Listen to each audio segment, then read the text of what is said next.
ಆಚಾರ್ಯರು ಅವರ ತಂದೆ ತಾಯಿಗಳಿಗೆ ಮಾತು ಕೊಟ್ಟ ಹಾಗೆ ಮತ್ತೊಬ್ಬ ಮಗನನ್ನ ಕೊಟ್ಟು ನಾನು ಆಶ್ರಮ ತೆಗೆದುಕೊಳ್ತೇನೆ ಅಂತ ಹೇಳಿದ್ರು. ತಂದೆ ತಾಯಿಗಳು ಹರಿಪಾದವನ್ನ ಸೇರಿದ ಮೇಲೆ ತಮ್ಮ ಅನಾಥ ಆಗಬಾರದು ಅಂತ ತಮ್ಮನಿಗೂ ಆಶ್ರಯ ಕೊಟ್ಟರು. ಅವರೇ ವಿಷ್ಣು ತೀರ್ಥರು. ಅದು ಕೃಷ್ಣನ ಪ್ರತಿಷ್ಠೆಯ ಸಂದರ್ಭದಲ್ಲಿ ಬಂದ ಘಟನೆ. ಕೃಷ್ಣನ ಪ್ರತಿಷ್ಠೆ ಆಗ್ಬೇಕಾದ್ರೆ ಅವರ ತಮ್ಮನ ಕೈಯಲ್ಲೇ ಹೋಮ ಮಾಡಿಸ್ತಾರೆ, ಪ್ರತಿಷ್ಠಾ ಹೋಮಗಳನ್ನ. ಇವತ್ತಿನ ತರ ನೆಪೋಟಿಸಂ ಆಗ್ಲಿಲ್ಲ. ಯಾಕೆಂದ್ರೆ ಆಚಾರ್ಯರ ಹತ್ರ ದೀಕ್ಷೆ ತಗೊಳ್ಳುವ ಯಾರು ಕೂಡ ಬಂಧುತ್ವವನ್ನ ಎಲ್ಲೂ ಕೂಡ ಮುಂದೆ ಬೆಳೆಸ್ಕೊಳ್ಳಿಲ್ಲ. ಅದು ಸನ್ಯಾಸದ ಧರ್ಮವೂ ಅಲ್ಲ. ಮಧ್ವಾಚಾರ್ಯರ ಫಿಸಿಕ್ ಹೆಂಗಿತ್ತು? ಪರಿಪೂರ್ಣತೆ ಅನ್ನೋದು ಯಾವಾಗ್ಲೂ ಕೂಡ ಬೌದ್ಧಿಕ ಮತ್ತು ದೈಹಿಕ ಎರಡೂ ಸಮ ಪ್ರಮಾಣದಲ್ಲಿ ಇದ್ರೆ ಮಾತ್ರ ಒಬ್ಬ ವ್ಯಕ್ತಿ ಪರಿಪೂರ್ಣ ಆಗ್ಲಿಕ್ಕೆ ಸಾಧ್ಯ. ಇದನ್ನ ಭೀಮ ಇದ್ದಿದ್ರೆ ಎತ್ತಿಡ್ತಿದ್ನೋ ಏನೋ ಅಂತ ಜನ ಮಾತಾಡ್ಕೊಂಡಂತ, ಹೌದಾ ಅಂತ ಹೇಳಿ ತೆಗ್ದಿಟ್ರು. ಅಂದ್ರೆ ಒಂದು ನನಗೆ ಇಮ್ಯಾಜಿನೇಷನ್ ಅಂದ್ರೆ ಕೈ ಮಿಲಾಯಿಸ್ತಿದ್ರು ಸನ್ಯಾಸಿಗಳಾಗಿಲ್ಲ. ನೀವು ಬೇರೆ ಏನು ಮಾಡಬೇಡಿ, ಯಾರಾದ್ರೂ ನಿಮ್ಮನ್ನ ಹೊಡೆದು ಹಾಕ್ತೇನೆ ಅಂತ ಅಟ್ಟಿಸ್ಕೊಂಡ್ ಬಂದ್ರೆ ಓಡ್ಲಿಕ್ಕಾದ್ರೂ ತಾಕತ್ ಇಸ್ಕೊಳ್ಳಿ.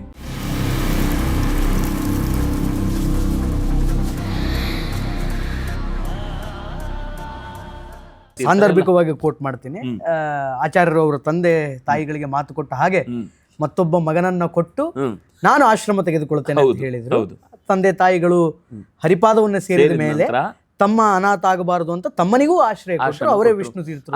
ಅನಾಥ ಆಗಬಾರದು ಅಂತಲ್ಲ, ಏನಾಯ್ತು ಅಂದ್ರೆ ಅವರ ಕೈಯಲ್ಲಿ ಯಾಗ ಮಾಡಿಸಿದ್ದಾರೆ. ಅದಕ್ಕಿಂತ ಪೂರ್ವದಲ್ಲಿ ಈ ಮರಡಿತ್ತಾಯರು ಇತ್ಯಾದಿಗಳೆಲ್ಲ ಕೆಲವರೆಲ್ಲ ಆಚಾರ್ಯರ ನಾವೇ ಅದು ಕೃಷ್ಣನ ಪ್ರತಿಷ್ಠೆಯ ಸಂದರ್ಭದಲ್ಲಿ ಬಂದ ಘಟನೆ. ಕೃಷ್ಣನ ಪ್ರತಿಷ್ಠೆ ಆಗ್ಬೇಕಾದ್ರೆ ಅವರ ತಮ್ಮನ ಕೈಯಲ್ಲೇ ಹೋಮ ಮಾಡಿಸ್ತಾರೆ, ಪ್ರತಿಷ್ಠಾ ಹೋಮಗಳನ್ನ. ಯಾಕಂದ್ರೆ ಆ ತರ ಒಂದು ಸಿದ್ಧಿ ಅವರಲ್ಲಿ ಒಳ್ಳೆಯ ಜಿಜ್ಞಾಸೆ. ಅಂದ್ರೆ ಅವರಿಗೆ ಸುಮಾರು ವರ್ಷ ಆಗಿದೆ. ಅವರು ಬಾಲ್ಯದಲ್ಲಿ ತಗೊಂಡದ್ದಲ್ಲ. ವಿಷ್ಣು ತೀರ್ಥರಿಗೆ ಆ ಕಥೆಯನ್ನು ಹೇಳುವಾಗ ಅಂದ್ರೆ ತುಂಬಾ ಕಾಯಿಸಿದ್ದಾರೆ ಅಂತ ಒಂದು ಮಾತು ಬರುತ್ತೆ. ಆದ್ರೆ ಕಾಯಿಸಿದ್ರು ಕಾದ ಹೆಂಚಿಗೆ ನೀರು ಬಿದ್ದರೆ ಹೇಗೆ ಅದು ಪೂರ ಎಲ್ಲ ಕೊಳೆಯನ್ನು ಕಳ್ಕೊಳ್ಳುತ್ತೋ ಹಾಗೆ ಅವರು ತುಂಬ ಹೆಚ್ಚಿನ, ಬಹುಶಃ ಮಧ್ವಯುಜಯದಲ್ಲಿ ಅವರಿಗೆ ಮತ್ತು ಆಚಾರ್ಯರಿಗಿರೋ ಸಂಬಂಧವನ್ನು ಬಿಡಿಸಿದಷ್ಟು ಮತ್ತು ಆಚಾರ್ಯರು ರಹಸ್ಯವಾದ ಓಂಕಾರದ ವಿಶೇಷತೆಗಳನ್ನು ಅವರಿಗೆ ಕೊಟ್ಟಷ್ಟು ಬೇರೆ ಯಾರಿಗೂ ಕೊಟ್ಟ ಉಲ್ಲೇಖ ಮಾಡುವುದಿಲ್ಲ ನಾರಾಯಣ ಪಂಡಿತರು. ಅಂದರೆ ಅಷ್ಟು ಪಕ್ವವಾಗಿದ್ದರು. ಅದಕ್ಕೋಸ್ಕರ ಕೊಟ್ಟರು ಹೊರತು ನನ್ನ ತಮ್ಮ ನಮ್ಮ ಮನೆತನದಲ್ಲಿ ಆಶ್ರಮ ಮುಂದುವರಿಬೇಕು ಅನ್ನುವ ಜಿಜ್ಞಾಸೆಯೋ ಆಲೋಚನೆಯೋ ದೂರದೃಷ್ಟಿಯೋ ಅಲ್ಲ. ಯೋಗ್ಯನಾಗಿದ್ರು. ಅದರಿಂದಾಗಿ ಅವರಿಗೆ ಕೊಡಲೇಬೇಕು ಅಂತ ಅವರು ತುಂಬ ಸಲ ಕೇಳಿ ವಾಪಸ್ ಕಳಿಸಿ, ನೀನು ಇನ್ನೂ ವಿರಾಗ ಮೂರ್ತಿ ಆಗಿ ಬಂದರೆ ನಾನು ಕೊಡ್ತೇನೆ ಅಂತ ಹೇಳಿದ ಮೇಲೆ ಅವರು ತಂದೆ ತಾಯಿಗಳನ್ನು ಕಳ್ಕೊಂಡ್ರು, ಮನೆಯ ಎಲ್ಲ ಸಂಬಂಧಗಳನ್ನು ಕಳ್ಕೊಂಡ್ರು. ಆಮೇಲೆ ಇವತ್ತಿನ ಥರ ನೆಪೋಟಿಸಂ ಆಗಲಿಲ್ಲ, ಇರಲಿಲ್ಲ. ಯಾಕೆಂದರೆ ಆಚಾರ್ಯರ ಹತ್ರ ದೀಕ್ಷೆ ತಗೊಳ್ಳುವ ಯಾರೂ ಕೂಡ ಬಂಧುತ್ವವನ್ನು ಎಲ್ಲೂ ಕೂಡ ಮುಂದೆ ಬೆಳೆಸ್ಕೊಳ್ಳಿಲ್ಲ. ಅದು ಸನ್ಯಾಸದ ಧರ್ಮವೂ ಅಲ್ಲ ಹಾಗೆ ಬೆಳೆಸ್ಕೊಳ್ಳುವುದು. ಆಚಾರ್ಯರ ನಂತರದಲ್ಲಿ ಅಂದರೆ ಈಗ 9 ಶಿಷ್ಯರಿಗೆ ಅವರು ಸನ್ಯಾಸ ದೀಕ್ಷೆಯನ್ನು ಕೊಟ್ಟ ಮಾತು ನಮಗೆ ಸಿಗುತ್ತೆ. 8 ಈ ಕೃಷ್ಣನ ಪೂಜೆಗಾಗಿ ನಿಯುಕ್ತಿಗೊಂಡರು. ಇದರಲ್ಲಿ ಒಂದು ಸಂದೇಹ ಇವತ್ತಿಗೂ ಚರ್ಚೆಯಲ್ಲಿರುವಂಥದ್ದೇನು ಅಂತಂದರೆ ನರಹರಿ ತೀರ್ಥರು ಅನ್ನೋ ವಿಷಯದಲ್ಲಿ. ಅದಕ್ಕೆ ನಾವು ಮಧ್ವವಿಜಯವನ್ನೇ ದಾಖಲೆಯಾಗಿ ಇಟ್ಟುಕೊಂಡ್ರೆ ನರಸಿಂಹ ಪದಾಧಾರ ಅಂತ ನಾರಾಯಣ ಪಂಡಿತರು ಹೇಳಿದ್ದು. ಅವರದ್ದೇ ಅದಕ್ಕೆ ಭಾವಪ್ರಕಾಶಿಕ ವ್ಯಾಖ್ಯೆಯಲ್ಲಿ ನರಹರಿ ತೀರ್ಥ ಇತ್ಯರ್ಥ ಅಂತ ಅವರೇ ಬರೆದಿದ್ದಾರೆ. ಹಾಗೆ ಬರೆದ ಉದ್ದೇಶದಿಂದ ಒಂದು ಅರ್ಥ ಆಗುತ್ತೆ ಏನು ಅಂದರೆ, ಕಳಿಂಗ ದೇಶದಿಂದ ಬಂದರೂ ಕೂಡ ಅವರನ್ನು ಅದಮಾರು ಮೂಲ ಪುರುಷರನ್ನಾಗಿ ಸ್ವೀಕಾರ ಮಾಡಿದ್ರು ಆಚಾರ್ಯರು. ನಾವೀಗ ಅದಮಾರು ಅಂತ ಹೇಳೋದು ಆ ಸ್ಥಾನದ ದೃಷ್ಟಿಯಿಂದ. ಅವರು ಕೊಡುವಾಗ ಅದಮಾರು ಅಂತ ಇರಲಿಲ್ಲ. ಕೃಷ್ಣನ ಪೂಜೆಗೆ ಅವರನ್ನು ನಿಯುಕ್ತಿ ಮಾಡಿದರು. ಆದರೆ ಅವರಿಗೆ ಮುಂದೆ ಅವರಿಗೆ ಸ್ವಲ್ಪ ಪದ್ಮನಾಭ ತೀರ್ಥರ ಸಂಪರ್ಕ ಮೊದಲಿಂದ ಇತ್ತು. ಹಾಗಾಗಿ ನಾನು ಪದ್ಮನಾಭ ತೀರ್ಥರ ಜೊತೆಗೆ ಹೆಚ್ಚಿನ ಅವರ ಕಾರ್ಯಭಾರಕ್ಕೆ ಹೆಗಲು ಕೊಡ್ಲಿಕ್ಕೋಸ್ಕರ ನಾನು ಹೋಗಬೇಕು ಅಂತ ಕೇಳಿಕೊಂಡು ಅಲ್ಲಿಂದ ಹೊರಟರು. ಅವರ ಶಿಷ್ಯರಾಗಿ ಮಾಧವ ತೀರ್ಥರು ಮತ್ತು ಅಕ್ಷೋಭ್ಯ ತೀರ್ಥರು ಬಂದರು. ಹಾಗಾಗಿ ಆ ಪರಂಪರೆಯಲ್ಲಿ ಆ ಪರಂಪರೆ ಅಲ್ಲಿ 4 ತುಂಬಾ ವಿಸ್ತಾರವಾಗಿ ಚೆನ್ನಾಗಿ ಬೆಳ್ಕೊಳ್ತು.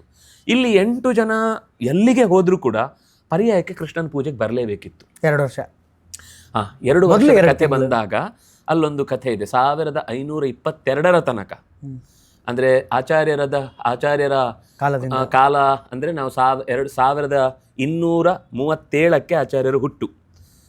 ವಿಜಯದಶಮಿ, ಆಶ್ವಿನ ಶುದ್ಧ ವಿಜಯದಶಮಿ ಅಂದ್ರೆ ನವರಾತ್ರಿಯ ಕೊನೆ. ಆಮೇಲೆ ನಾವು ಅಂತವನ್ನ ಕಾಣುವಂಥದ್ದು, ಅಂತ ಅಂದ್ರೆ ಅವರ ಅಸ್ತಿತ್ವವನ್ನು ಭೂಮಿಯಲ್ಲಿ ನಾವು ಕಾಣದೇ ಇರುವಂಥದ್ದು 1317 ನವಮಿ, ಮಾಘ ಶುದ್ಧ ನವಮಿಯ ದಿವಸ ಅವರು ಬದರಿಗೆ ಹೋದ್ರು ಅಂತ. ಅಂದ್ರೆ ನಮಗೆ ಅದಕ್ಕೆ ನೆನ್ಪಿಟ್ಕೊಳ್ಳಿಕ್ಕೆ ಸುಲಭ ಏನು ಅಂದ್ರೆ ಭೀಷ್ಮಾಷ್ಟಮಿ, ರಥಸಪ್ತಮಿ, ಭೀಷ್ಮಾಷ್ಟಮಿ, ಮಧ್ವನವಮಿ.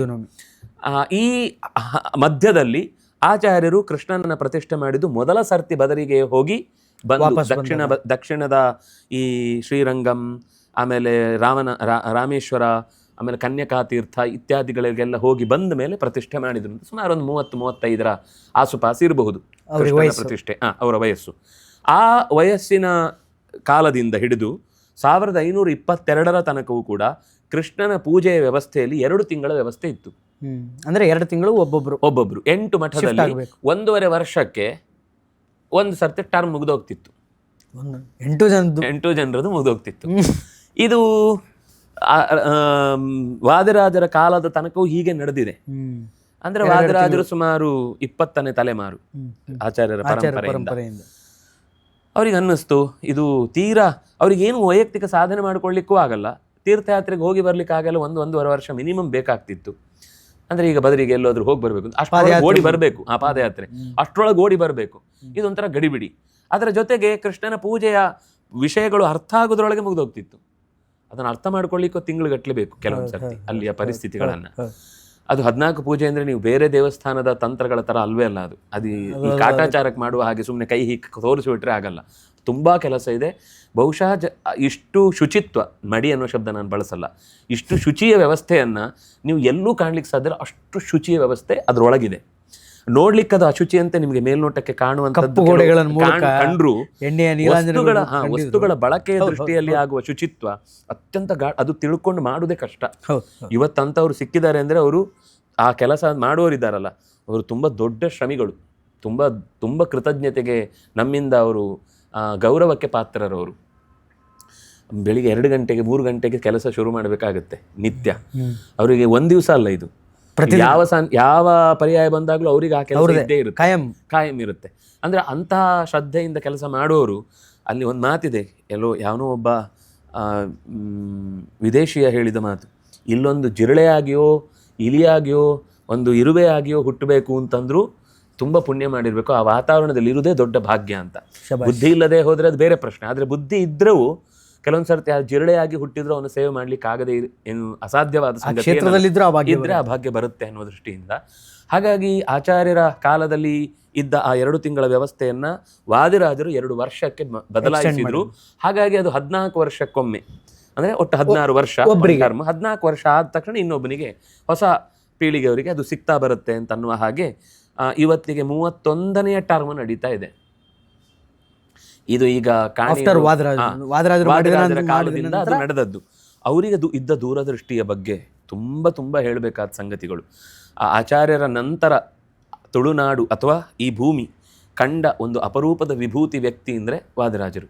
ಅದನ್ನು ಎಲ್ಲ ದೃಷ್ಟಿಯಿಂದ, ಕೇವಲ ನಾನು ಅಧ್ಯಾತ್ಮದ ದೃಷ್ಟಿಯಿಂದ ಮಾತ್ರ ಹೇಳ್ತಾ ಇಲ್ಲ, ಅತ್ಯಂತ ಕ್ರಾಂತಿಕಾರಿಕ ಸನ್ಯಾಸಿ, ಅತ್ಯಂತ ಹೋರಾಟದ ನೇಚರ್, ಅದರ ಜೊತೆಗೆ ಸಾಮಾಜಿಕ ಕಳಕಳಿ. ಹೋರಾಟ ಅಂದ್ರೆ ನಾನು ಹೇಳ್ತಾ ಇರೋದು ಸಾಮಾಜಿಕ ಕಳಕಳಿ ಒಂದಾದ್ರೆ, ಇನ್ನೊಂದು ಈ ಜಗಳಗಳು ಎದುರು ನಿಂತು ಮಾತು ಬೆಳೆಸುವುದರ ಜೊತೆಗೆ ಸಿದ್ಧಾಂತದ ವಿರೋಧಗಳು, ಸರಿಯಾದ ಕ್ರಮವನ್ನು ಮಾಡಲಿಕ್ಕೆ ತೊಂದರೆ ಕೊಡುವಂತಹ ಮನಸ್ಥಿತಿ, ಆಳ್ವಿಕೆಗಳು, ಇದರ ನಡುವೆ ತನ್ನನ್ನ ಉಳಿಸ್ಕೊಳ್ಳುವಂತಹದ್ದನ್ನ ಅವರು ತುಂಬಾ ದೊಡ್ಡ ಪ್ರಮಾಣದಲ್ಲಿ ನಡೆಸಿದಂತಹ ಅತ್ಯಂತ ಧೀಮಂತ ವ್ಯಕ್ತಿತ್ವ ವಾದಿರಾಜರದ್ದು. ಅದು ಆಚಾರ್ಯರ ಪರಂಪರೆಯನ್ನು ಅವರು ಅಷ್ಟು ಚೆನ್ನಾಗಿ ಅನುಷ್ಠಾನ ಮಾಡಿದ್ರಿಂದ ಆ ಧೀರತೆಯನ್ನು ಉಳಿಸ್ಕೊಳ್ಳಿಕ್ಕಾಯ್ತು. ಕನ್ನಡ ಸಾಹಿತ್ಯಕ್ಕೆ ಕೊಟ್ಟ ಕೊಡುಗೆ, ಲಕ್ಷ ದೀಪೋತ್ಸವದಂತಹ ಕಲ್ಪನೆ ಮಾಡಿದ್ರಿಂದ ಪರಿಸರಕ್ಕೆ ಕೊಟ್ಟ ಕೊಡುಗೆ. ಯಾಕಂದ್ರೆ ಶರತ್ಕಾಲದಲ್ಲಿ ಮೋಡ ಎಲ್ಲ ಖಾಲಿಯಾಗಿ ಬಿಳಿಯಾಗುತ್ತೆ. ನೀವು ಶುದ್ಧವಾದ ಎಳ್ಳೆಣ್ಣೆಯ ದೀಪವನ್ನು 1 ಲಕ್ಷ ಹಚ್ಚಿದಾಗ ಅದರಲ್ಲಿ ಹೊಗೆ ಇದೆ ಅಲ್ವಾ, ಅದು ಮತ್ತೆ ಮೋಡ ಕಟ್ಲಿಕ್ಕೆ ಹೆಲ್ಪ್. ಅದು ಎಷ್ಟು ಸೈನ್ಸ್ ಇದೆ. ಅದು ಮಟ್ಟುಗುಳ್ಳ ಜೈವಿಕ ವಿಜ್ಞಾನ. ನೀವು ಇವತ್ತು ಅದರ ಒಳಗಿನ ಸಂಗತಿಯನ್ನ ನಂಜನ್ನ ತೆಗೆದು ಅದು ದೇಹಕ್ಕೆ ಬಳಕೆಗೆ ಉಪಯೋಗ ಆಗುವ ಹಾಗೆ ಬಳಸುವ ರೀತಿಯಲ್ಲಿ ಬದಲಾಯಿಸುವ ಒಂದು ವ್ಯವಸ್ಥೆ ಇದೆಯಲ್ಲ, ಇದು ಇವತ್ತಿನ ವಿಷಯಕ್ಕೆ ಅರ್ಥ ಆಗದು. ನಾವು ಇವತ್ತೇನು ಕೆಲವೆಲ್ಲ ಕುಲಾಂತರಿಗಳು ಅಂತ ಮಾತಾಡ್ತೇವಲ್ಲ, ಅದನ್ನ ನಿಜವಾದ ಅರ್ಥದಲ್ಲಿ ಅದಕ್ಕೊಂದು ಅಸ್ತಿತ್ವವನ್ನು, ಮಟ್ಟುಗುಳ್ಳ ಅಂತ ಒಂದು ಅಸ್ತಿತ್ವವನ್ನು ಕೊಟ್ಟವರು ವಾದಿರಾಜರು. ಈಗ ನೀವು ಎಷ್ಟು ನೋಡಿದ್ರೆ ಅಷ್ಟಿದೆ. ಈ ಸಂಕೀರ್ತನೆಯ ಸಂಗತಿಗಳಿರ್ಬೋದು, ಅಂದ್ರೆ ಕುಣಿತ ಭಜನೆ ಏನಿದೆ ಇವತ್ತು. ಸಂಕೀರ್ತನೆ ಅಂತಂದ್ರೆ ಈ ಕಾರ್ತಿಕದ ಕುಣಿತ, ಕುಣಿಯುವ ಭಜನೆ, ಅದು ಒಂದು ರೀತಿ ಇಡೀ ಮನೆಯನ್ನು ಒಟ್ಟು ಮಾಡುತ್ತೆ. ಆ 12-13 ದಿವಸ ಉತ್ಥಾನ ದ್ವಾದಶಿಯ ತನಕ ಕೆಲವೊಮ್ಮೆ ತಿಂಗಳು ಪೂರ್ತಿ ಮಾಡ್ತಾರೆ. ದೀಪ ಹಚ್ಚಿ ಆ ಸಂಭ್ರಮದಲ್ಲಿ ಮನೆಯವರೆಲ್ಲ ಹಾಡುತ್ತಾ ಕುಣಿತ ಒಟ್ಟಾಗುವ ಎಷ್ಟೋ ಸಮಸ್ಯೆಗಳು ಆ ತಿಂಗಳಲ್ಲಿ ಪರಿಹಾರ ಆಗಿ ಹೋಗುತ್ತೆ. ಅವರ ವೈಮನಸ್ಯಗಳೆಲ್ಲ ಎಲ್ಲಿದ್ರು ಅದಕ್ಕೆ ಅವರು ಒಟ್ಟಾಗಬೇಕು ಅಂತ ಆ ಜಾಗದಲ್ಲಿ. ಅದು ಅವರಲ್ಲಿರುವ ಎಲ್ಲ ಹಿಂದಿನ ಹುಳುಕುಗಳನ್ನ ಕದನಗಳನ್ನ ಕಲಹಗಳನ್ನ ನಾಶ ಮಾಡುವ ಆಂಟಿವೈರಸ್ ವೈರಸ್ ತರ ಕೆಲಸ ಮಾಡುತ್ತಿತ್ತು. ಇಂಥದ್ದು ವಾದರಾಜರದ್ದೇ ಒಂದು ಬೇರೆನೆ ಮಾತಾಡ್ಬೇಕು ಬಿಡಿ, ಅದು ಮುಗಿಯುವ ಕೆಲಸ ಅಲ್ಲ. ಅಂದ್ರೆ ಆ ರೀತಿ ಆಚಾರ್ಯರ ಪರಂಪರೆಗೆ ಒಂದು ಹೊಸ ದಿಕ್ಕನ್ನ ಮತ್ತೆ ಕಟ್ಟಿಕೊಟ್ಟವರು ವಾದರಾಜರು. ಸರಿ, ನಾವು ಮತ್ತೆ ಮಧ್ವಾಚಾರ್ಯರ ಚಿಂತನೆಗೆ ಬರುವುದಾದರೆ 8 ಜನ ಸನ್ಯಾಸಿ ಶಿಷ್ಯರಿಗೆ ಲೋಕದಲ್ಲಿ ಭಗವತ್ ತತ್ವದ ಪ್ರಸರಣೆ ಮತ್ತು ಕೃಷ್ಣನ ಅವಿರತವಾದ ಪೂಜಾ ನಿರ್ವಹಣೆ ಇದನ್ನು ಮಾಡಬೇಕು ಅಂತ 2 ಜವಾಬ್ದಾರಿ ಕೊಟ್ಟದ್ದು. ತತ್ವದ ಪ್ರಸಾರದ ಉದ್ದೇಶ ಎಲ್ಲರಿಗೂ ತಾತ್ವಿಕವಾದ ನೆಲೆಯಲ್ಲಿ ಅವರ ಸಾಧನೆಯನ್ನು ಮುಂದುವರಿಸಲಿಕ್ಕೆ ಅನುಕೂಲ ಮಾಡಿಕೊಡಬೇಕು ಅಂತ. ಅವರು ಎಲ್ಲೇ ಹೋದರೂ ಅದು ಕೃಷ್ಣ ಅನ್ನುವ ಗೂಟಕ್ಕೆ ಕಟ್ಟಿದ ಹಗ್ಗದಲ್ಲೇ ಹೋಗುದವರು. ಹೋಗಿ 12 ವರ್ಷ 14 ವರ್ಷ ತಿರುಗಿ ಮತ್ತೆ ಅಲ್ಲಿಗೆ ಬಂದರೆ ಇಲ್ಲಿಯ ಕೇಂದ್ರದಿಂದ ಶಕ್ತಿಯನ್ನು ಸಂಪಾತ ಮಾಡಿಕೊಂಡು ಪಡೆದುಕೊಂಡು ಮತ್ತೆ ತತ್ವದ ಪ್ರಸಾರಕ್ಕಾಗಿ ದೂರಕ್ಕೆ ಹೋಗುವ ಒಂದು ಅವಿಚ್ಛಿನ್ನವಾದ ಪರಂಪರೆ. ವಾದರಾಜರು ಹೇಳ್ತಾರೆ ಸ್ನೇಹ ಪಾಶ. ಹೌದು, ನಿಜವಾಗಿ ಪಾಶ ಹಾಕ್ಬಿಟ್ಟಿದ್ದಾನೆ. ಅಂದ್ರೆ ಎಲ್ಲಿ ಹೋದ್ರೂ ಬರ್ಬೇಕು. ಈಗ ಏನಾಗುತ್ತೆ, ಬೇರೆ ದಿಕ್ಕುಗಳಿಗೆ ಹೋದಾಗ ಅಲ್ಲಿಯ ಸಂಪ್ರದಾಯ, ಅಲ್ಲಿಯ ಯಾವುದೋ ಒಂದು ಪದ್ಧತಿಗಳಿಗೆ ಅವರು ಪ್ರಭಾವದಿಂದ ಬದಲಾಗುವ ಸಾಧ್ಯತೆಗಳಿರ್ತವೆ. ಅವರ ಮೂಲ ನೇಚರ್ ಬಿಟ್ಟು ಹೋಗೋ ಸಾಧ್ಯತೆ ಇರುತ್ತೆ. ಆದರೆ ಅದು ವಾಪಸ್ ಅಲ್ಲಿಗೆ ಕರೆಸೋದ್ರ ಮೂಲಕ ನಾವೇನು ಅನ್ಕೊಂಡಿದ್ದೀವಿ, ಸಾಮಾನ್ಯ 2 ವರ್ಷ ಮಾತ್ರ ಅವರಿಗೆ ಕೃಷ್ಣ ಪೂಜೆ ಅಂತ ಅಲ್ಲ, ಪ್ರತಿನಿತ್ಯ ಅವರು ಅಲ್ಲಿ ಉಡುಪಿಯಲ್ಲಿ ಇದ್ದಾರೆ ಅಂದರೆ ಎಲ್ಲ ಸನ್ಯಾಸಿಗಳು ಕೃಷ್ಣನ 14 ಪೂಜೆಯಲ್ಲಿ ಮಹಾಪೂಜೆಯನ್ನು ಮಾತ್ರ ಪರ್ಯಾಯ ಕೂತ ಪೂಜೆ ಅವರು ಮಾಡಬೇಕು ಬಿಟ್ರೆ, ಆಮೇಲೆ ಚಾಮರ ಸೇವೆ ಸಂಜೆಯದ್ದೊಂದು ಅವರು ಮಾಡಬೇಕು ಬಿಟ್ರೆ, ಉಳಿದದ್ದೆಲ್ಲ ಬೇರೆ ಯಾರು ಬೇಕಾದರೂ ಸಹಾಯ ಮಾಡಬೇಕು. ಅವರು ಕೃಷ್ಣನ ಪೂಜೆಗೋಸ್ಕರ ನಿಯುಕ್ತಿಗೊಂಡವರು ಹೊರತು ಬೇರೆ ಯಾವುದೇ ಕೆಲಸಗಳಿದ್ರೂ ಆಮೇಲೆ ಉಡುಪಿಗೆ ಬಂದಿದ್ದಾರೆ ಅಂದರೆ ಆ ಕೃಷ್ಣನ ಪೂಜೆ ಮಾಡಿಯೇ ಅವರು ನಿತ್ಯದ ಬೇರೆ ದೈನಂದಿನ ಕೆಲಸಕ್ಕೆ ಅವರು ತೊಡಗಬೇಕು. ಅಂದರೆ ಆ ರೀತಿ ಕೃಷ್ಣನ ಬಾಂಧವ್ಯವನ್ನು ಆಚಾರ್ಯರು ಆ 14 ಪೂಜೆಯ ಮೂಲಕ ಜೋಡಿಸಿ ಅವರ ಬದುಕಿಗೆ ಎಂದೂ ಕೂಡ ದಿಕ್ಕು ತಪ್ಪದ ತತ್ವದಲ್ಲಿಯೇ ಗಟ್ಟಿಯಾಗಿ ನೆಲೆಯೂರಲಿಕ್ಕೆ ಬೇಕಾದಂಥ ಭದ್ರ ಅಡಿಪಾಯವನ್ನು ಕೃಷ್ಣನ ಪ್ರತಿಷ್ಠೆ ಮಾಡುವ ಮೂಲಕ ಪಾಮರರಿಗೂ ಲಾಭ, ಅತ್ಯಂತ ಸಾತ್ವಿಕರು ಆಧ್ಯಾತ್ಮಿಕದ ಸ್ಥಿತಿಯಲ್ಲಿ ಎತ್ತರಕ್ಕೆ ಸೇರಿದ ಪಂಡಿತರಿಗೂ ಅದು ಆಶ್ರಯ ಆಗುವ ರೀತಿಯಲ್ಲಿ ಕೃಷ್ಣನ ಪ್ರತಿಷ್ಠೆಯನ್ನು ಮಾಡಿದ್ದಾರೆ. ಅದು ಇವತ್ತಿಗೂ ಆ ರೀತಿಯಾಗಿಯೇ ಎಕ್ಸಿಕ್ಯೂಟ್ ಆಗ್ತಾ ಇದೆ. ಆಚಾರ್ಯ, ಇಷ್ಟೆಲ್ಲ ಆದಮೇಲೆ ಹೌ ವಾಸ್ ದ ಫಿಸಿಕ್? ಮಧ್ವಾಚಾರ್ಯರ ಫಿಸಿಕ್ ಹೆಂಗಿತ್ತು? ಅವರ ದೇಹ ಹೆಂಗಿತ್ತು? ಅವರ ಬಾಡಿ ಹೆಂಗಿತ್ತು? ಅಂದರೆ ನಾವು ಇಷ್ಟೊತ್ತು ಅವರದ ಸ್ಕ್ರಿಪ್ಚುವಲ್ ವರ್ಕ್ಸ್ಗಳನ್ನು ನೋಡಿದ್ವಿ. ಫಿಸಿಕಲಿ ಅದು ಪರಿಪೂರ್ಣತೆ ಅನ್ನೋದು ಯಾವಾಗಲೂ ಕೂಡ ಬೌದ್ಧಿಕ ಮತ್ತು ದೈಹಿಕ ಎರಡೂ ಸಮ ಪ್ರಮಾಣದಲ್ಲಿ ಇದ್ದರೆ ಮಾತ್ರ ಒಬ್ಬ ವ್ಯಕ್ತಿ ಪರಿಪೂರ್ಣ ಆಗ್ಲಿಕ್ಕೆ ಸಾಧ್ಯ. ಈ ಹಿರಣ್ಯಕಶಿಪು ತನ್ನ ತೋಳಿನ ಬಲದಿಂದ ಇಡೀ ಜಗತ್ತನ್ನು ಆಳ್ಲಿಕ್ಕೆ ಶುರು ಮಾಡ್ದ.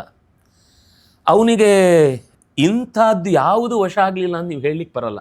ದೇವತೆಗಳು ವಶವಾದರು, ದೇವಸ್ಥಾನಗಳು ಪುಡಿಗಟ್ಟಿದವು, ಗೋಮಾಳಗಳೆಲ್ಲ ನಾಶವಾದವು, ನಿತ್ಯ ನಡೀತಾ ಇದ್ದ ಯಜ್ಞ ಯಾಗಾದಿಗಳೆಲ್ಲ ಇದು ಈ ಎಲ್ಲ ಮಾತು ಇವತ್ತಿಗೂ ಭಾಗವತದಲ್ಲಿ ಇದೆ. ಅವನು ಏನು ಮಾಡ್ಲಿಕ್ಕೆ ಹೇಳ್ದ ಅಂತ. ಇವತ್ತೇನೇನು ಆಗ್ತಾ ಇದೆ ಅದರ ಮೂಲ ಜನಕ ಅವನೇ, ಹಿರಣ್ಯಕಶಿಪು. ಅವನು ಕೇವಲ ತನ್ನ ದೈಹಿಕ ಬಲದಿಂದ ಇಡೀ ಜಗತ್ತನ್ನು ವಶ ಮಾಡ್ಲಿಕ್ಕೆ ಹೋದ. ಅದಕ್ಕೆ ನರಸಿಂಹನಾಗಿ ಭಗವಂತ ಬಂದ. ಅದೊಂದು ಸೂಚನೆ. ನೀವು ಗಮನಿಸಿ, ನರಸಿಂಹನ ಶರೀರದಲ್ಲಿ ಮೇಲ್ಭಾಗ ತಲೆ ಅನ್ನೋದು ಸಿಂಹ, ಶರೀರ ಅನ್ನೋದು ಮನುಷ್ಯನದ್ದು. ಆದರೆ ಮನುಷ್ಯನ ಬುದ್ಧಿ ಅನ್ನೋದು ಚುರುಕು, ಸಿಂಹದ ಮೈ ಅನ್ನೋದು ತಾಕತ್ತು. ಆದರೆ ಉಲ್ಟಾ ಮಾಡಿದ ದೇವರು. ಪ್ರಾಣಿಯ ತಲೆಯಲ್ಲಿ ಅಂದರೆ ನಿಷ್ಕಲ್ಮಶವಾದ ತಲೆಯಲ್ಲಿ ಚುರುಕಾದ ಬುದ್ಧಿ ಇಟ್ಕೊಳ್ಬೇಕು, ದುರ್ಬಲವಾದ ಮನುಷ್ಯನ ಶರೀರದಲ್ಲಿ ಪ್ರಾಣಿಯಂತಹ ಬಲವನ್ನು ಸೇರ್ಪಡೆ ಮಾಡಬೇಕು. ಹೀಗಿದ್ದಾಗ ವ್ಯಕ್ತಿ ಪೂರ್ಣ ಆಗ್ತಾನೆ ಅಂತ ಸೂಚಿಸ್ಲಿಕ್ಕೋಸ್ಕರ ನರಸಿಂಹನಾಗಿ ಬಂದ. ಅದನ್ನು ಆಚಾರ್ಯರು ನರಸಿಂಹ ಅನ್ನೋ ಶಬ್ದದ ಅರ್ಥ ಪೂರ್ಣ ವ್ಯಕ್ತಿತ್ವ ಅಂತ ಅರ್ಥ. ಯಾವಾಗಲೂ ತುಂಬ ಬಲಿಷ್ಠ ಅಂತ ಹೇಳುವಾಗ ಅವನು ಗೂಳಿ ಆಗಿದ್ದಾನೆ ಅಂತ ಹೇಳ್ತಾರೆ ಹೊರತು ಮನುಷ್ಯನಾಗಿದ್ದಾನೆ ಹೇಳಿದ್ರೆ ಅದು ಬರಲ್ಲ. ಪ್ರಾಣಿಗಳ ಹೆಸರನ್ನು ಕೊಟ್ಟು ಅವನ ಪೂರ್ಣತೆಯನ್ನು ಸಂಪಾದಿಸುವ ಗುಣ ಅದು ಹಿಂದಿನಿಂದ, ಇವತ್ತಿನಿಂದ ಅಲ್ಲ. ಇಲಿಗಳನ್ನು ಹುಲಿ ಹೇಳುವ ಕಾಲ ಒಂದಿದೆ, ಅದು ಬಿಡಿ. ನಿಜವಾಗಿ ಹುಲಿ ಅಥವಾ ಗೂಳಿ ಅಥವಾ ಸಿಂಹ ಅಥವಾ ಯಾವುದೋ ಒಂದು ಪ್ರಾಣಿಯ ಹೆಸರನ್ನು ಹೇಳುವುದು ಅಂದ್ರೆ ಅದು ಒಂದು ತಾಕತ್ತಿನ ಸಂಕೇತ, ಆಬ್ಜೆಕ್ಟಿವ್. ಹಾಗೆ ನರಸಿಂಹ ಅನ್ನೋ ರೂಪವನ್ನು ಆಚಾರ್ಯರು ಕೂಡ ಬೌದ್ಧಿಕವಾಗಿಯೂ ತನ್ನ ಬಲವನ್ನ ಗ್ರಂಥಗಳ ಮೂಲಕ, ತನ್ನ ವಾದಗಳ ಮೂಲಕ, ತನ್ನ ಅನೇಕ ವಾದಿಗಳು ಎದುರಾದಾಗ ಅವರನ್ನ ಯಾವತ್ತೂ ಇಡೀ ಅವರ ಗ್ರಂಥದಲ್ಲಿ ಯಾವುದೇ ಅವರು ಹೆಸರು ಹಿಡಿದು ಖಂಡನೆ ಮಾಡೇ ಇಲ್ಲ. ಇವತ್ತಿನವರೆಗೂ ಒಂದೇ ಒಂದು ವಾಕ್ಯ ತೋರಿಸಿ ಯಾರಾದರೂ ಎಲ್ಲೂ ಸಿಗಲ್ಲ. ಹೆಸರನ್ನು ಉಲ್ಲೇಖ ಮಾಡಿದ್ದಿದೆ ಕೇವಲ 1-2 ಅಕ್ಷಪಾದ ಮತ್ತು ಕಣಾದ ಅಂತ ಇಬ್ಬರು. ಅವರು ಈ ಫಿಸಿಕ್ಸ್ ಮತ್ತು ಶಬ್ದಶಾಸ್ತ್ರದ ಮೂಲಕ ಜಗತ್ತಿನ ಪರಿಚಯ ಕೊಡ್ಲಿಕ್ಕೆ ಹೋಗಿ ಎಲ್ಲೆಲ್ಲೋ ಹೋಗಿ ಬಿಡ್ತಾರೆ. ಪ್ರಪಂಚವೇ ಪ್ರಧಾನ ಅಂತ ಮಾಡಿ ಪರಮಾತ್ಮನನ್ನೇ ಮರೆತು ಬಿಡ್ತಾರೆ. ಆ ಎಚ್ಚರ ಇರಲಿ ಅಂತ ಹೇಳೋದಕ್ಕೋಸ್ಕರ ಅವರ ಇಬ್ಬರ ಹೆಸರನ್ನು ಹೇಳ್ತಾರೆ ಬಿಟ್ರೆ ಶಾಸ್ತ್ರವನ್ನು ನಿಂದನೆ ಮಾಡಿದ್ದಲ್ಲ. ಆ ದಾರಿಯಲ್ಲಿ ನಮ್ಗೆ ಎಚ್ಚರ ಇರಬೇಕು, ಕತ್ತಿಯ ಅಲುಗಿನ ಮೇಲೆ ನಡೆದ ಹಾಗೆ ಅಂತ. ಅದು ಬಿಟ್ಟರೆ ಬೇರೆ ಯಾರನ್ನೂ ಕೂಡ ಅವರು ಖಂಡನೆ ಮಾಡೇ ಇಲ್ಲ.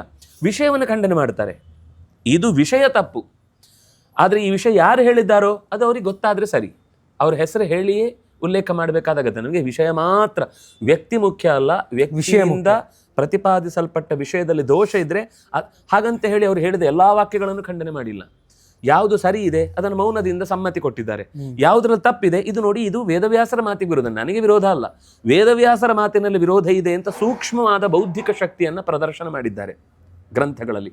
ಅದರ ಜೊತೆಗೆ ದೈಹಿಕವಾಗಿ ಅವರ ಆ ನಡೆ ಹೇಗಿತ್ತು ಅಂತ ಹೇಳುವಾಗ, ಆ ಜಲಾಲುದ್ದೀನ್ ಖಿಲ್ಜಿ ಎತ್ತರದ ಪ್ರಾಸಾದದಲ್ಲಿ ನಿಂತು ನೋಡುವಾಗ ತನ್ನ ಸೈನಿಕರೆಲ್ಲ ಅವರನ್ನು ಹಿಡ್ಕೊಂಡು ಅಂದ್ರೆ ಆವರಿಸಿಕೊಂಡು ಬರುವಾಗ ಅಷ್ಟು ಜನರ ಮಧ್ಯೆ ಆಚಾರ್ಯರು ಒಬ್ಬರೇ ಎದ್ದು ಕಾಣಿಸ್ತಿದ್ರಂತೆ, ಹೈಟ್ ಅಷ್ಟು ಎತ್ತರ.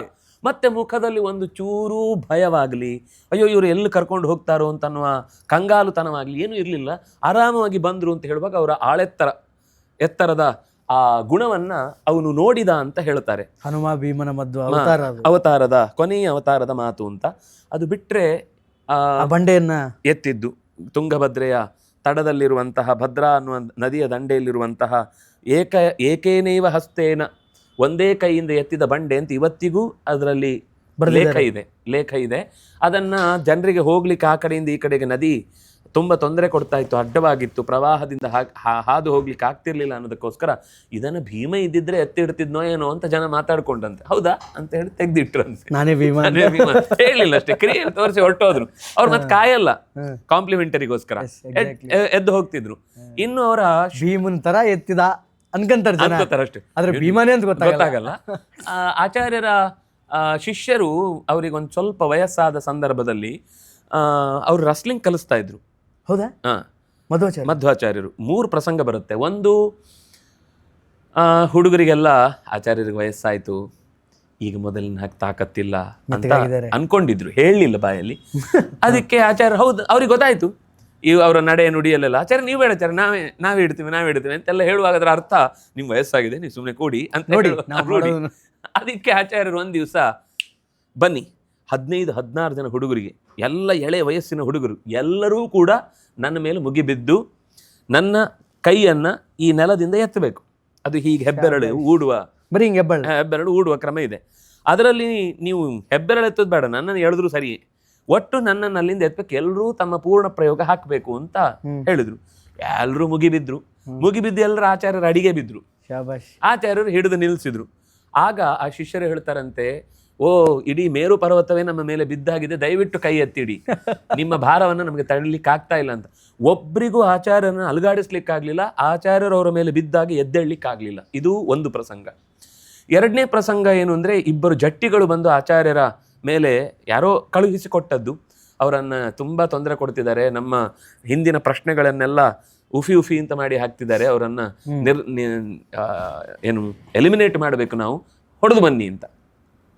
ಅವ್ರು ಬಂದರೆ ಆಚಾರ್ಯ ಹೇಳಿದ್ರು, ನೀವು ಅಷ್ಟೆಲ್ಲ ಹೋರಾಟದ ಕಷ್ಟ ತಗೋಬೇಡಿ, ನನ್ನ ಮಂತ್ರ ಹೇಳ್ತಾರೆ, ನಾನು ಕುತ್ತಿಗೆ ಒತ್ತಿ ನನ್ನ ಮಂತ್ರ ಹೇಳೋದನ್ನು ನಿಲ್ಲಿಸಿ, ನೀವು ಗೆದ್ದ ಹಾಗೆ ನಾನು ಜಯಪತ್ರ ಬರ್ಕೊಡ್ತೇನೆ.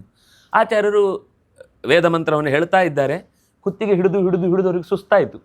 ಶಿಷ್ಯರ ಹತ್ರ ಹೇಳಿದರಂತೆ, ಪಾಪ ಸುಸ್ತಾಗಿದೆ, ಗಾಳಿ ಹಾಕಿ ಇವ್ರಿಗಿಬ್ಬರಿಗೆ ಕಷ್ಟ ಆಗ್ತಾ ಇದೆ ಇವರಿಗೆ ಅಂತ. ಕೊನೆಯವರೆಗೆ ಅವ್ರಿಗೆ ಆಗ್ಲಿಲ್ಲ, ಬಿದ್ದು ಹೋದ್ರು ಅಂತ.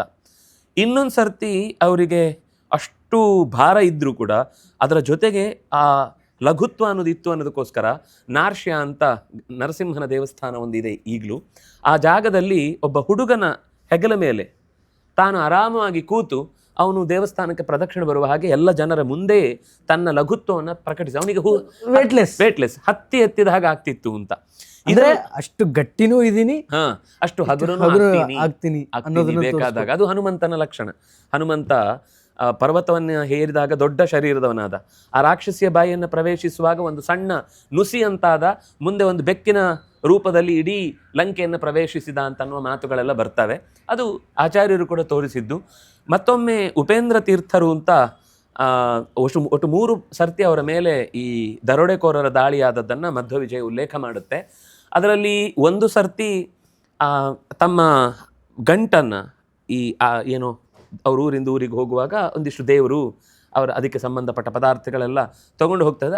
ಅದು ಏನು ಅಂದರೆ ಹಿಂದೆ ಎಲ್ಲ ಈ ವರ್ತಕರು ಊರಿಂದ ಊರಿಗೆ ಹೋಗುವಾಗ ಅವರಿಗೆ ಡಕಾಯಿತರು ಆಭರಣಕ್ಕೋಸ್ಕರ ದರೋಡೆ ಮಾಡ್ತಿದ್ರು. ಇವ್ರ ಹತ್ರ ಏನೋ ಇದೆ ಅಂತ ಅಂದುಕೊಂಡು ಅವರನ್ನು ದಾಳಿ ಮಾಡಿದರೆ ಆಚಾರ್ಯರು ಏನು ಮಾಡಿದ್ರು, ಅವ್ರು ದಾಳಿಗೆ ಬಂದ ತಕ್ಷಣ ಗಂಟನ್ನು ತೆಗೆದು ಅವರಿಗೆ ಎಸ್ದು ಬಿಟ್ರು.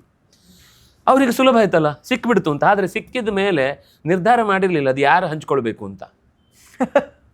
ಅವರಲ್ಲೇ ಪರಸ್ಪರ ಜಗಳ ಆಗಿ ಹೊಡೆದಾಡ್ಕೊಂಡು ಸತ್ತೋಗ್ತಾರೆ. ಆದರೆ ಅದರಲ್ಲಿ ಇದ್ದಿದ್ದು ಬರೀ ಗ್ರಂಥಗಳು. ಆಚಾರ್ಯರು ಹೋಗುವಾಗ ಎಲ್ಲಿಗೂ ಯಾವುದೇ ಆಭರಣಗಳನ್ನೆಲ್ಲ ತಗೊಂಡು ಹೋಗುವ ಕ್ರಮ ಇರಲಿಲ್ಲ. ಅವರು ಸನ್ಯಾಸಿಗಳು ಅಂದರೆ ಪಕ್ಕಾ ಸನ್ಯಾಸಿಗಳೇ. ಕೇವಲ ಪ್ರತಿಮೆಯ ಪೂಜೆಗೆ ಬೇಕಾದ ಪದಾರ್ಥಗಳು ಶಾಲಗ್ರಾಮಾದಿಗಳು ಇದ್ದು ಬಿಟ್ಟರೆ, ಪುಸ್ತಕಗಳು ಇದ್ದು ಬಿಟ್ಟರೆ ಬೇರೆ ಏನು ಇರಲಿಲ್ಲ. ಎರಡನೇ ಸರ್ತಿ ಏನಾಯಿತು ಅಂತಂದರೆ, ಅವರನ್ನು ಹೊಡಿಲಿಕ್ಕೆ ಬಂದಾಗ ಉಪೇಂದ್ರ ತೀರ್ಥರಿಗೆ ಅವರು ಕಣ್ಸನ್ನೆ ಮಾಡ್ತಾರೆ, ಹೊಡೆದಾಕು ಅಂತ. ಉಪೇಂದ್ರ ತೀರ್ಥರಿಗೆ ಮಧ್ವಾಚಾರ್ಯ ತನ್ನ ಶಿಷ್ಯನಿಗೆ, ಅಂದರೆ ಇವತ್ತಿನ ಪುತ್ತಿಗೆ ಮಠದ ಮೂಲೆಯತಿಗಳು. ಸೀದಾ ಹೋದ್ರಲ್ಲ. ಆಚಾರ್ಯ ಹೇಳುವಾಗ ಆಚಾರ್ಯ ನಾನು ಹೋಗ್ಬೇಕಾ, ನೀವು ಹೋಗ್ತೀರಾ, ಇವ್ರು ಹೋಗ್ತೀರಾ ಅಂತ ಕಾಯ್ಲಿಲ್ಲ. ಅಂದ್ರೆ ಅಷ್ಟು ಹುಡುಗರನ್ನು ತಯಾರು ಮಾಡಿದ್ರು. ಅಂದ್ರೆ ಒಂದು ನನಗೆ ಇಮ್ಯಾಜಿನೇಷನ್ ಅಂದ್ರೆ ಕೈ ಮಿಲಾಯಿಸ್ತಿದ್ರ ಸನ್ಯಾಸಿಗಳಾಗಿಲ್ಲ. ಅಂದ್ರೆ ಬದುಕಿಸ್ಕೊಳ್ಬೇಕು ಅನ್ನೋ ರಕ್ಷಣೆಯ ಪ್ರಸಂಗ ಬಂದಾಗ ನಾನು ಎಷ್ಟೋ ಸಲ ಹೇಳುವುದುಂಟು, ನೀವು ಬೇರೆ ಏನು ಮಾಡಬೇಡಿ, ಯಾರಾದ್ರೂ ನಿಮ್ಮನ್ನ ಹೊಡೆದು ಹಾಕ್ತೇನೆ ಅಂತ ಅಟ್ಟಿಸ್ಕೊಂಡು ಬಂದ್ರೆ ಓಡ್ಲಿಕ್ಕಾದ್ರೂ ತಾಕತ್ ತೀರ್ಸ್ಕೊಳ್ಳಿ ಅಂತ. ವಾಪಸ್ ಹೊಡೆಯುವುದು ಬೇಡ. ಇವತ್ತು ನಾವು ಎಷ್ಟು ದುರ್ಬಲರಾಗ್ತಾ ಇದ್ದೇವೆ ಅಂದ್ರೆ, ನಮ್ಮನ್ನು ನಾವು ರಕ್ಷಿಸಿಕೊಂಡು ತಪ್ಪಿಸಿಕೊಳ್ಳಿಕ್ಕೆ ಹೋಗ್ಲಿಕ್ಕೂ ಆಗದ ಸ್ಥಿತಿ ಬಂದ್ಬಿಡುತ್ತೆ. ಅದಾಗದ ಹಾಗೆ ನಮ್ಮ ದೇಹವನ್ನು ನಾವು ರಕ್ಷಿಸಿಕೊಳ್ಬೇಕಾದ್ದು ನಮ್ಮ ಕರ್ತವ್ಯ. ಒಂದಿಷ್ಟು ಓಡಾಡಬೇಕು, ಒಂದಿಷ್ಟು ನಡೆದಾಡಬೇಕು, ಒಂದಿಷ್ಟು ದೇಹಕ್ಕೆ ಶ್ರಮಭೂತವಾದ ಕೆಲಸಗಳನ್ನು ಕೊಡಬೇಕು. ನಮ್ಮ ಮನೆ ಕೆಲಸ ನಾವು ಮಾಡಿಕೊಂಡ್ರೆ ಸಾಕು, ಇನ್ನೇನು ಮಾಡಬೇಕಾಗಿಲ್ಲ. ಅವರು ಸನ್ಯಾಸಿಗಳಾಗಿ ರಟ್ಟೆಯನ್ನು ಅತ್ಯಂತ ಗಟ್ಟಿಯಾಗಿ ಇಟ್ಟುಕೊಂಡಿದ್ರು ಅಂತ ಅವರ ದೇಹದ ಲಕ್ಷಣವನ್ನು ಹೇಳುವಾಗ ಹೇಗಿದ್ರು ಅಂತ ಹೇಳುವಾಗ, ದೇಹದಲ್ಲಿ ಒಂದು ಚೂರು ಬೊಜ್ಜಿಲ್ಲ. ಆ ಎತ್ತರದ ಶರೀರದಲ್ಲಿ ತಾಕತ್ತು ಹೇಗೆ ತುಂಬಿತ್ತು ಅಂದರೆ, ಇಡೀ ಜಗತ್ತನ್ನೇ ಎತ್ತಬಲ್ಲರೋ ಎನ್ನುವ ಹಾಗೆ ಅವರ ಆ ದೃಢತೆ, ಆ ದಂಡ ಹಿಡಿಯುವ ಕ್ರಮ, ಅಥವಾ ಎದುರುಗಡೆ ನಡೆಯುವಾಗ ಎದುರುಗಡೆಯವನಿಗೆ ಇವರನ್ನು ನಮ್ಮ ಹತ್ರ ಎದುರಿಸ್ಲಿಕ್ಕೆ ಸಾಧ್ಯ ಇಲ್ಲ ಅಂತ ಅನ್ನುವ ಸಹಜವಾದ ಓಜಸ್ಸು ನೋಡುವಾಗಲೇ ಗೊತ್ತಾಗುತ್ತೆ ಕೆಲವರಿಗೆ, ಇವನನ್ನು ನಾನು ಎದುರಿಸಬಹುದೋ ಬೇಡವೋ ಅಂತ. ಹಾಗೆ ಹೆದರುವ ರೀತಿಯಲ್ಲಿ ಒಳಗಿನಿಂದ ಅವರ ವಿರುದ್ಧ ದ್ವೇಷ ಕಟ್ಟಿಕೊಂಡು ಬಂದವರು ಕೂಡ ಹಿಂದೆ ಸರಿಯುವಷ್ಟು ತಾಕತ್ತು ಅವರಿಗಿತ್ತು ಅಂತ. ಹಾಗಾಗಿ ಉಪೇಂದ್ರ ತೀರ್ಥರು ಏನು ಮಾಡಿದ್ರು, ಸೀದಾ ಒಳಗೆ ನುಗ್ಗಿದ್ರು. ಅವರೆಲ್ಲ 10-15 ಜನ ಇದ್ದಾರೆ, ಒಬ್ಬರೇ ನುಗ್ಗಿದ್ದಾರೆ ಒಳಗೆ. ಅವರ ಕೈಯಲ್ಲಿಯೇ ಕೊಡಲಿಯನ್ನು ತೆಗೆದುಕೊಂಡು, ಇವ್ರ ಹತ್ರ ಏನು ಆಯುಧ ಇಲ್ಲ, ದಂಡ ಇತ್ತಷ್ಟೇ. ಅದನ್ನೇನು ದಂಡ ಅದಕ್ಕೆ ಹೊಡಿಲಿಕ್ಕಿರುವುದಲ್ಲ, ಕೇವಲ ಆತ್ಮರಕ್ಷಣೆಗೋಸ್ಕರ ಅಷ್ಟೇ. ಅವರ ಕೈಯಲ್ಲೇ ಆ ಕೊಡಲಿಯನ್ನು ತೆಗೆದುಕೊಂಡು ಪರಸ್ಪರ ಅವರಿಂದಲೇ ಅವರ ಕೈಯಲ್ಲಿದ್ದ ಆಯುಧಗಳಿಂದ ಅವನನ್ನು ಹೊಡೆದು ಓಡಿಸ್ಬಿಡ್ತಾರೆ. ಇದು ಉಪೇಂದ್ರ ತೀರ್ಥರ ಕೈಯಲ್ಲಿ ನಾನು ಮಾತ್ರ ಅಲ್ಲ, ನನ್ನ ಶಿಷ್ಯರನ್ನು ಕೂಡ ನಾನು ಇಷ್ಟು ಪಳಗಿಸಿದ್ದೇನೆ ಅಂತ ತೋರಿಸಿದ ಅವರ ಬದುಕಿನಲ್ಲಿ ರಸ್ಲಿಂಗ್ ಅನ್ನೋದು ಅವರ ಜೀವನದಲ್ಲಿ ನಿರಂತರ ಮಕ್ಕಳ ಜೊತೆಗೆ ಅವ್ರು ಮಾಡ್ತಿದ್ರು ಅಂತ ಉಲ್ಲೇಖ ಬರುತ್ತೆ. ಶಿಷ್ಯರನ್ನ ಕೇವಲ ನೀವು ಬೌದ್ಧಿಕವಾಗಿ ಗಟ್ಟಿ ಇದ್ರೆ ಸಾಕಾಗುವುದಿಲ್ಲ, ದೈಹಿಕವಾಗಿಯೂ ನೀವು ತಾಕತ್ತು. ಯಾಕೆಂದರೆ ಜ್ಞಾನದ ಸಂಘರ್ಷದಲ್ಲಿ ಎಷ್ಟೋ ಸಲ ನಮಗೆ ನಮ್ಮನ್ನು ನಾವು ರಕ್ಷಿಸಿಕೊಳ್ಳಿಕ್ಕೋಸ್ಕರ ದೈಹಿಕ ಬಲದ ಅಗತ್ಯವೂ ಬರುತ್ತೆ. ನಾವು ಅದಕ್ಕೆ ರೆಡಿ ಇರಬೇಕು. ಬರಬೇಕು ಅಂತ ಕಾಯಬಾರ್ದು, ಬಂದರೆ ಬಿಡಬಾರ್ದು. ಗುಸ್ಕೆ ಮಾರೆಂಗೆ ವಾಸೆ ಗೋಲಿ ಚಲೆಗಿ ಅಷ್ಟೇ, ಯಾಸೆ ಬಿ ಗೋಲಿ ಚಲೆಗಿ ಅಷ್ಟೇ. ಯಾವಾಗಲೂ ನಮ್ಮತನವನ್ನು ಉಳಿಸ್ಕೊಳ್ಳಿಕ್ಕಾಗುವಾಗ ನಾವು ದೈಹಿಕವಾಗಿ ನಮ್ಮ ಬಲ ಪ್ರಯೋಗ ಮಾಡಬೇಕಾದದ್ದು ಸನ್ಯಾಸಿಗೂ ಧರ್ಮ. ಯುದ್ಧ ಬೇಕು ಅಂದರೆ ನಾಳೆ ಸನ್ಯಾಸಿಗಳೇ ಬರಬೇಕಾದ ಪ್ರಸಂಗ ಬಂದರೆ ಅವರು ರೆಡಿ ಇರಬೇಕು. ಅದನ್ನು ಆಚಾರ್ಯರು ತೋರಿಸಿಕೊಟ್ಟಿದ್ದಾರೆ. ಸುಮ್ಮನೆ ಮೂಗಿಡ್ಕೊಂಡು ಜಪ ಮಾಡೋದು ಮಾತ್ರ ಅಲ್ಲ, ಅದು ಬೇಕು ರೀ. ಜೀವನದಲ್ಲಿ ಎಲ್ಲೂ ಅನಿವಾರ್ಯ ಪ್ರಸಂಗ, ನಾವಾಗೆ ಕಾಲು ಕೆದರ್ಕೊಂಡು ಹೋಗುದಿಲ್ಲ. ಆದರೆ ಯಾರೂ ಇಲ್ಲ, ನಾನೇ ಬರಬೇಕು ಅಂತಂದಾಗ, ದಂಡ ಹಿಡಿದಾಗ ಆತ್ಮರಕ್ಷಣೆ ಜೊತೆಗೆ ತನ್ನ ಸ್ವಜನ ರಕ್ಷಣೆ ಮಾಡ್ಕೊಳ್ಳಿಕ್ಕೋಸ್ಕರ ಅದು ಬೇಕೇ ಬೇಕು ಅನ್ನುವ ಒಂದು ಸಂದೇಶವನ್ನು ಆಚಾರ್ಯರ ಜೀವನದುದ್ದಕ್ಕೂ, ಇದು ಯಾವುದೋ ಒಂದು ಘಟನೆ ಅಲ್ಲ, ಒಂದು ಹೊತ್ತಿನ ಅವರ ಪ್ರಸಂಗ ಅಲ್ಲ, ಜೀವನದುದ್ದಕ್ಕೂ ದೈಹಿಕ ಬೌದ್ಧಿಕ ಎರಡಕ್ಕೂ ಒಂದು ಸಮಾನವಾದ ಅಸ್ತಿತ್ವವನ್ನು ಕಲ್ಪಿಸಿಕೊಂಡೇ ನಾವು ಬದುಕಬೇಕು ಅಂತ ಅನ್ನೋದನ್ನು ಅವರು ಸಾರಿದ್ದು ಅವರ ಜೀವನದಲ್ಲಿ ನಾವು ನೋಡ್ತೇವೆ.